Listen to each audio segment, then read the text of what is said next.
দিদি, সকাল সকাল আজকে প্রভাতী পূজা দিতে আসলেন, নববর্ষ, নতুন বছর, কেমন লাগছে প্রত্যেকের পুজো দিতে? ভালো তো লাগছে, কিন্তু এই লাইনটা প্রচুর লম্বা, আগাচ্ছেই না। নতুন বছর কিভাবে কাটবে? আজকে তো নববর্ষ, বাংলার নববর্ষ। আশা করি ভালো তো কাটার কথা, মাকে দিয়ে পুজো স্টার্ট করছি।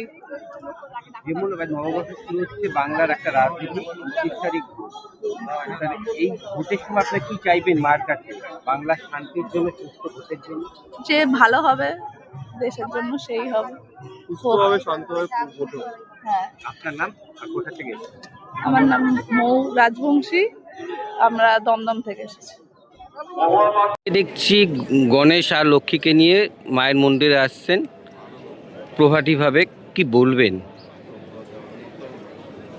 প্রতি বছরের না, এই বছর আসা ভালো লেগেছে। ভালো লাগছে। তা নতুন বছর কিভাবে কাটাবেন আজকে মায়ের মন্দিরে পুজো দিয়ে? বছর এগুলো সব কারখানা, সব লক্ষ্মী গণেশ আবার তারপরে স্থাপিত করা হবে।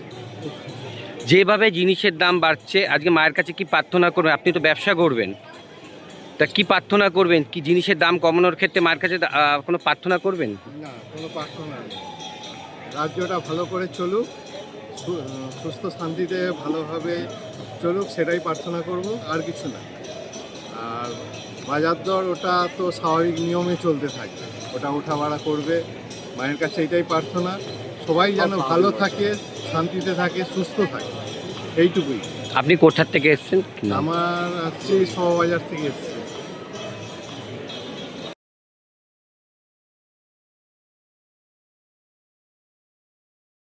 খাতা পুজো করানো হয়, সেই জন্য আজকে এত ভিড়, এত লাইন।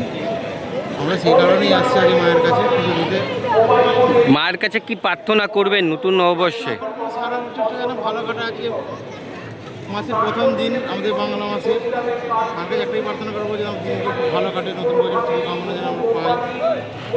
বাংলার যেমন নববর্ষ, সামনে 29শে এপ্রিল আমাদের ভোট, এই রাজ্যের ভোট যাতে সুস্থভাবে হয়, কিভাবে চাইবেন মার কাছে?